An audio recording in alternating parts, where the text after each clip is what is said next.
we're basically in a debt spiral. There's no escape. They're going to continue to print more money, and the middle class is going to continue to see our savings decimated. So really what we need is that we need a return to sound money. And that's what Bitcoin is. It's a 21st century return to sound money. It takes about 2.4 years from first hearing about Bitcoin to actually making your first purchase, which is a long time. 51% of people say that lack of education is the biggest barrier to Bitcoin ownership, and 76% of people rate the current state of education to be fair or poor. So there's clearly stuff we can do in this space, and that's what Jippy's about. We're trying to make it more accessible to beginners. Welcome to the Business Bitcoinization Show, the show dedicated to helping you enrich your life and grow your business with Bitcoin, the hardest money on planet Earth. I'm your host, Josh Friedeman, and our guest today is Oliver Porter, who's recently released a Bitcoin education app with the goal of becoming the Pokemon Go of Bitcoin education. We're going to get to our interview with Oliver right after this. Business owners, unlock the benefits Bitcoin has to offer your business with the Bitcoin for Business Quick Start Guide. This 27-page guide highlights the 6 ways you can grow your business with Bitcoin. Check it out in the show notes. Oliver, welcome to the podcast. Thank you, Josh. Great to be here. So I like to start off every single interview with a few questions that help us to get to know you a little bit better and to give us some insight for our own lives. So you ready for these? Yeah, go ahead. Question number 1 is this: when and how did you first learn about Bitcoin? So I was class of 2020, which is probably the most recent cohort of Bitcoiners. I think that COVID really woke up a lot of folks to totalitarianism, and at that point in my life, I didn't really know what money was, and I was a slave to the state. I thought the government had my best interests at heart, which, pretty naive of me, I think, but I was young. And then COVID happened, and governments of the world shut down the economy, closed businesses. I mean, they printed 40% of all money ever created in a single year, which is just mind-boggling to me. And that prompted my research into Bitcoin and money in general. And so as I started with the best resources out there, the Bitcoin Standard, which is probably the Bitcoin Bible, some call it, that really helped, and that helped me to learn more about the actual specifics of money, and that discovered the discovery around COVID money and where that stuff went. It went straight into the hands of the rich. I learned that inflation essentially is a hidden tax on the general population, which occurs through inflation. I learned that 96% of the dollar's purchasing power has been reduced since 1913, when the Federal Reserve took over the dollar to finance World War I. So all this stuff was just the massive precursor to understanding Bitcoin, which is freedom money. So it's super exciting. For sure. So question number 2 is, what's an insight or fact about Bitcoin that you wish everyone understood? Yeah. Bitcoin is tough, because there's so many angles to approach it, so many ways you can understand it. And it's quite a heavy technical beast. But for me, I would say digital scarcity is really the magic behind Bitcoin. And so, we Bitcoiners, we believe that Bitcoin is basically the biggest revolution since the internet. And that is for a few reasons. But to distill it down to one, it would be that Bitcoin is an absolutely scarce digital asset. And what do I mean by that? Well, basically, digital files are just a collection of ones and zeros, and that's called bits or binary. And so if you copy the ones and zeros in the correct order, you essentially have control over that asset. So you really can copy digital files an unlimited amount of times. And we saw this problem in the 2000s with websites like Napster and Pirate Bay. You could pirate so much content out there, digital content. And so with money, what you need is you want money to be scarce. You need it to be difficult to produce more of. And so that's vital so that it maintains its value across time. And today, money is basically just a collection of ones and zeros. So it's digital payments in a spreadsheet somewhere. And that spreadsheet just happens to be centralized. And so you have a central entity, a bank, who is the only entity that has control over that spreadsheet of who pays in and out of that spreadsheet, basically. And for money to operate effectively, you need two rules to be able to work. So one is you can't spend money that isn't yours. And two, you can't spend money that has already been spent previously.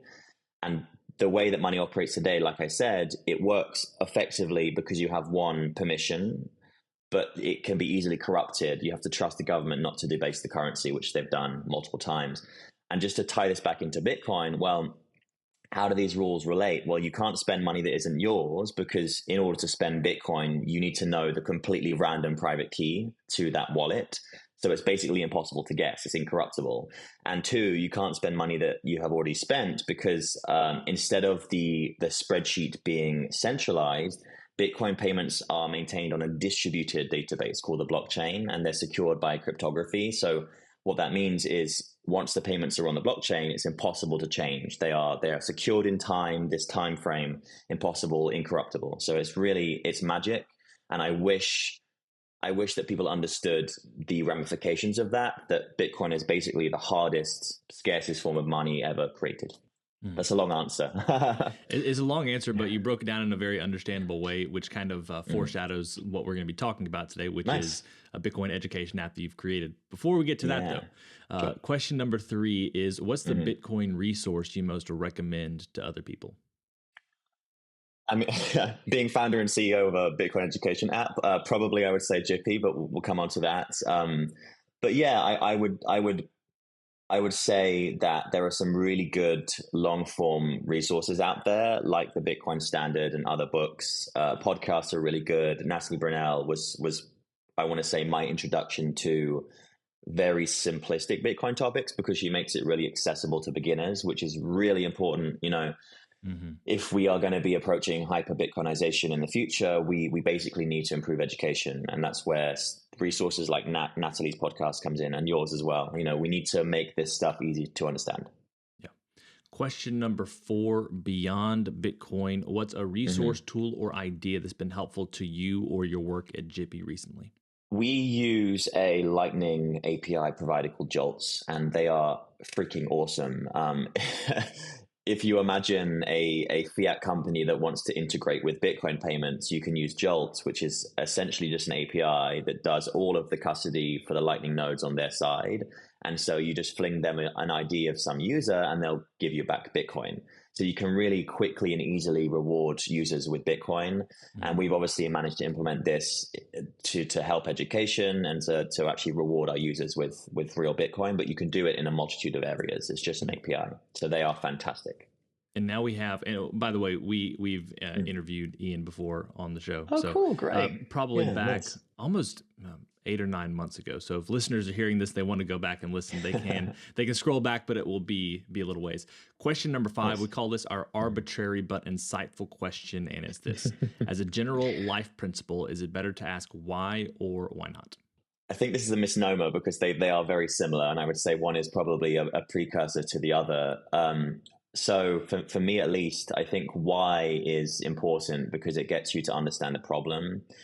As a software engineer, I solve problems all day, every day, but not just for my field. I don't know if you've heard of this framework called the 5 whys, but basically it enables you to drill down to what Elon Musk would say is the first principle or the core issue that you're trying to solve.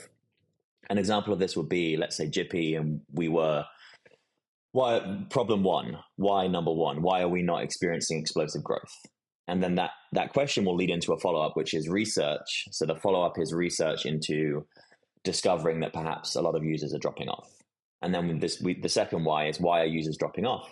And that will lead into research that discovers maybe we aren't providing education in a format that people want. And so you can keep on drilling down to the whys until you get to the core problem, which is hopefully something that you can actually solve. And you break that down enough, it becomes more accessible. So why I think is really important because it helps you understand the problem. And then why not is probably just like a what the heck? Like you might as well build this thing because why not? What are the reasons behind this? Throw caution to the wind, prove the haters wrong, and just build something. It's like an impetus. It's a battle cry to get movement to happen, I think. Well, Oliver, we're here today to talk about your new Bitcoin education app, Jippy. We've briefly discussed it in the last few minutes anyway, but I'd love to hear a little bit about it. we met. I guess it was probably March. I don't maybe late February, but whenever the Pleb Lab startup day competition was, you Yes. were there. So this has been in development for a little while, but you've Yeah. just in the last week or two actually officially launched it. So I'm excited to hear about a little bit more about what it is and how the growth has been so far. Yeah. So Jippy is Bitcoin education for the masses. That's the slogan we're going for, and we're all about accessible, fun, friendly, interactive education.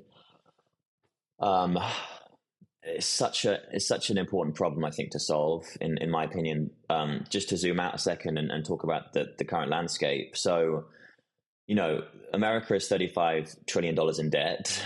That debt increases by $1 trillion every 100 days or so. And over the next 5 years, the government, every dollar that it spends, half of that is going to be spent towards servicing the debt. So we're basically in a debt spiral. There's no escape. They're going to continue to print more money, and the middle class is going to continue to see our savings decimated while we reward the rich.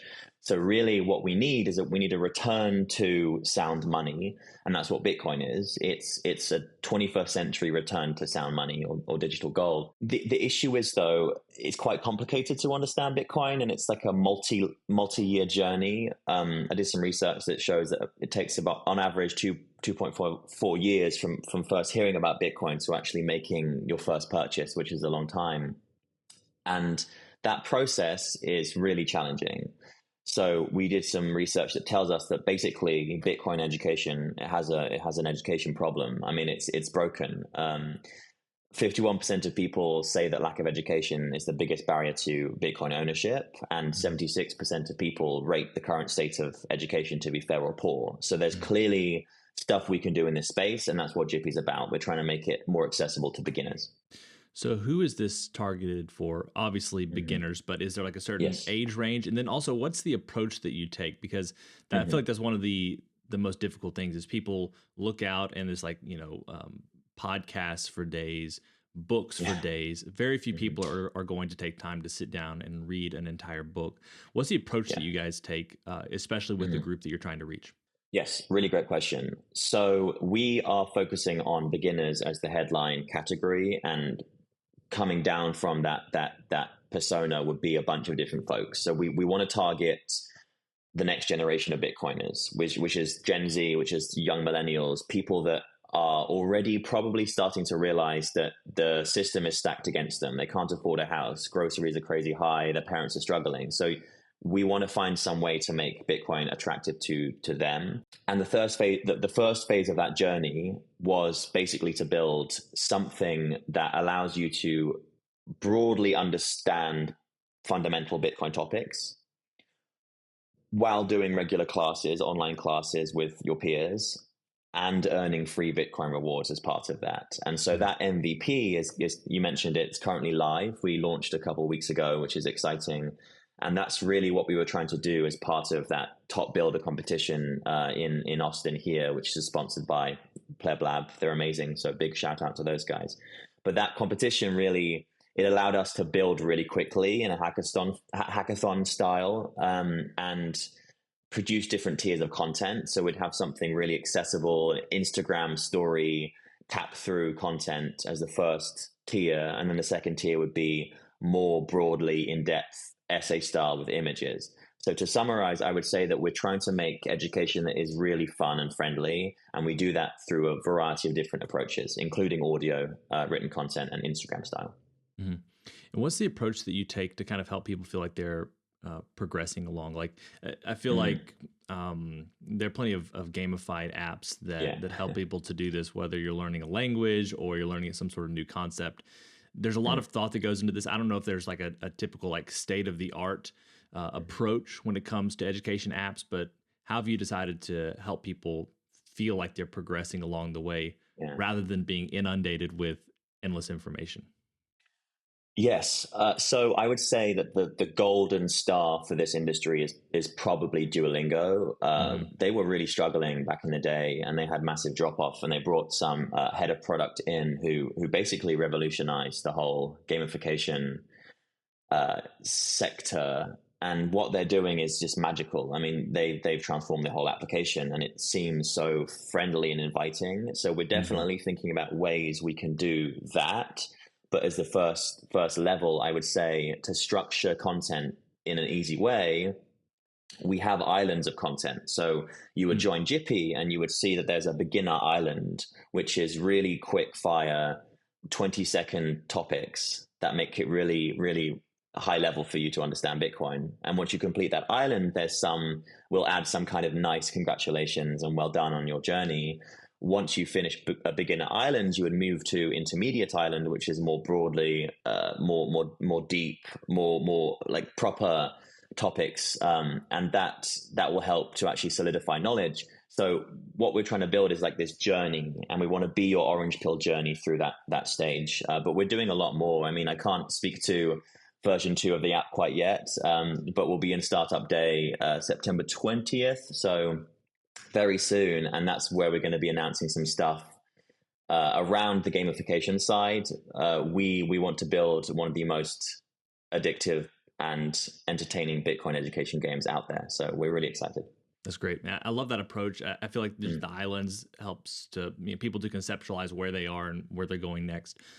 On that point, what are the things you actually start with? Like, what are the things that are most important? Is it different categories of money, technical, whatever else? Or do you just really start with like the nuts and bolts of how Bitcoin works? How have you decided, at what point people need to understand different things? This is a really huge challenge. And this is probably why the Bitcoin journey is so long, because it's not linear.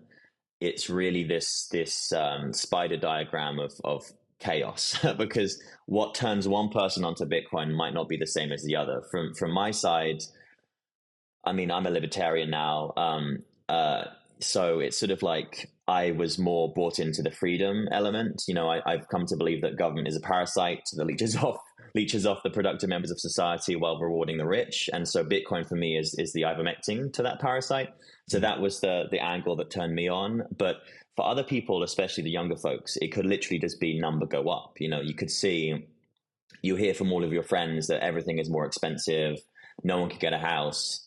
You see Bitcoin, and this thing is yes, it wobbles around a little bit, and the number may go up or down slightly, but with $50,000, it's per coin. So just to see, if you purchase a little Bitcoin and see that thing maintaining its value across time, is a very powerful entry point.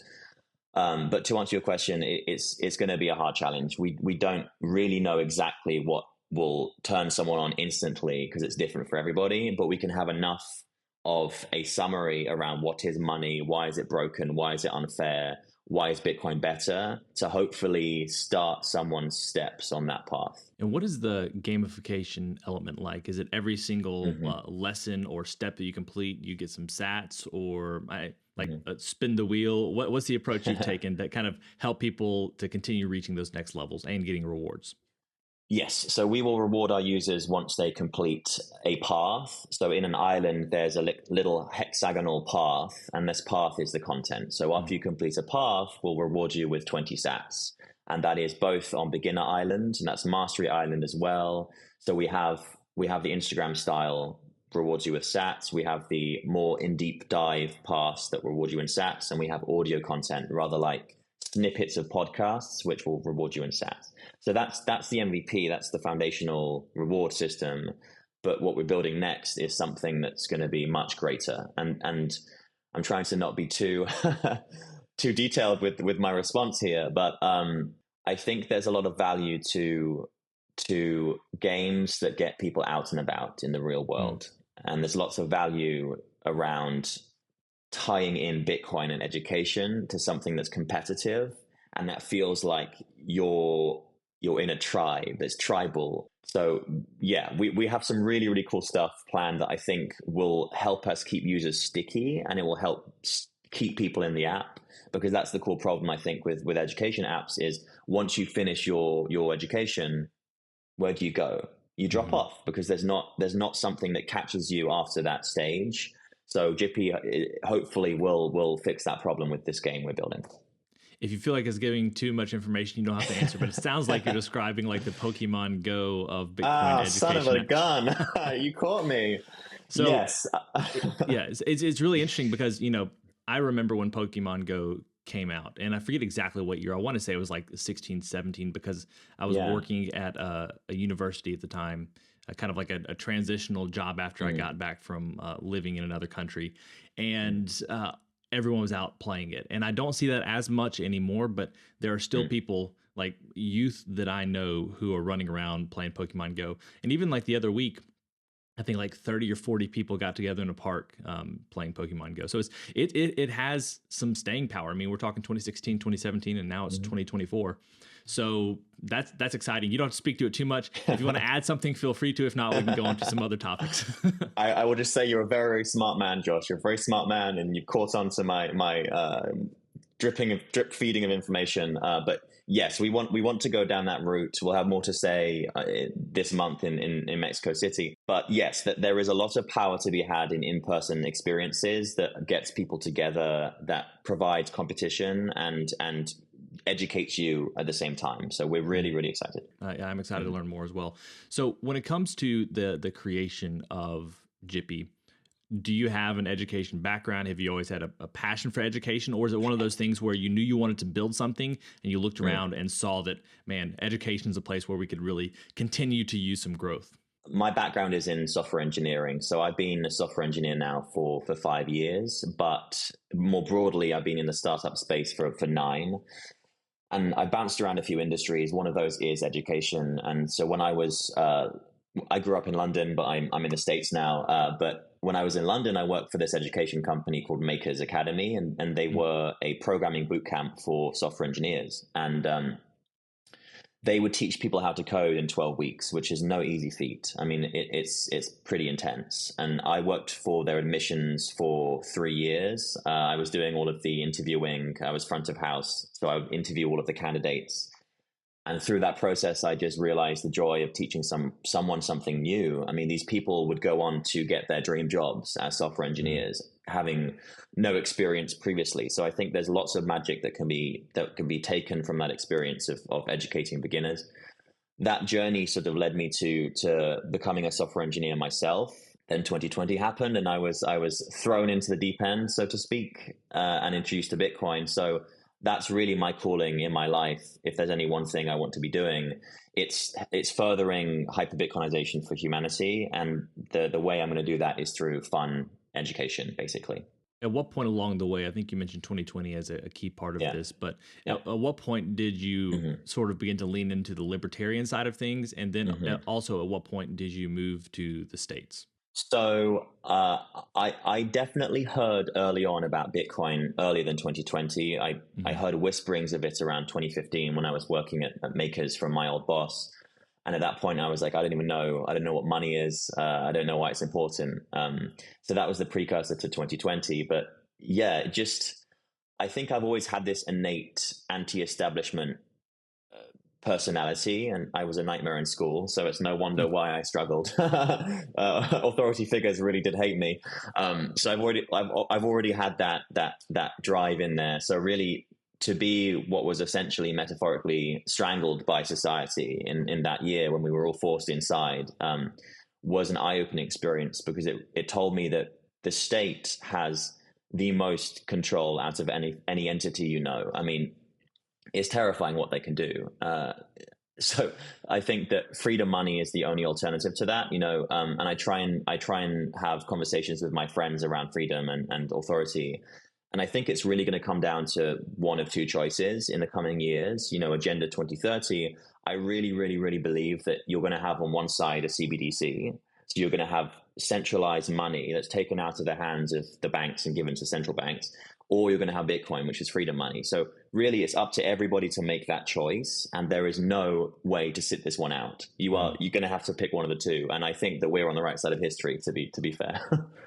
And then did you come to the US for like Bitcoin opportunities, or was it just something totally separate? Because I know that we've interviewed a few people in the past who have moved from other countries to places like Austin or Nashville, because it's just like, if you want to build something, having the right people or the right connections around you is really important. And there aren't like tons of places like that in the United States for Bitcoin, but there are a few places that have been really key for people. It was for a few reasons, I would say. Primarily, it was to escape the UK. Mm. I was born here, but I grew up in the UK, and they were one of the worst places to be in 2020, that period. And so I knew as soon as things were getting really dark and hairy, scary, that it was going to be Florida or it was going to be Texas, the open places. I knew that they were going to be the last siege against authority and freedom havens. So I chose Texas because I have family here as well. And so I moved here in January of 22. So it's been a couple of years. And I'm unfortunately to say to my UK brethren, I'm not moving back. This is where the guns are. This is where the freedom is. This is where Bitcoin is. And it's a magical place to be. I will also say that the Bitcoin community here in Austin is exceptional. We have Unchained and the Bitcoin Commons, which is an accessible location if you want to work out of this space with other Bitcoiners. We have PlebLab, which is more of a hacker space if you're building on Bitcoin. So there is so much support here in Austin, as well as other locations in the US, like Nashville, for example. Very cool. Well, it's been great learning more about Jippy. I'm looking forward to seeing the updates, and this will come out close to September 20th. And so I think it'd be really cool if you would share some final thoughts, as well as where people can go to get those updates soon after this episode goes live. Yes. So just to explain the name, so Jippy, it means actual cost in Japanese, which is a very nice, beautiful way of saying that inflation is this hidden cost and tax on the general population. And Jippy is the solution to that problem. So we are a gamified social education app for beginners to earn and learn about Bitcoin with others. You can find us online at jippi.app. We are live in the App Store and on Google Play, so you can download the MVP today. We will be announcing some more exciting things in Mexico City, and you can find all the details online. We're on Twitter, Jippy app, and we're excited to tell you about what we've been working on.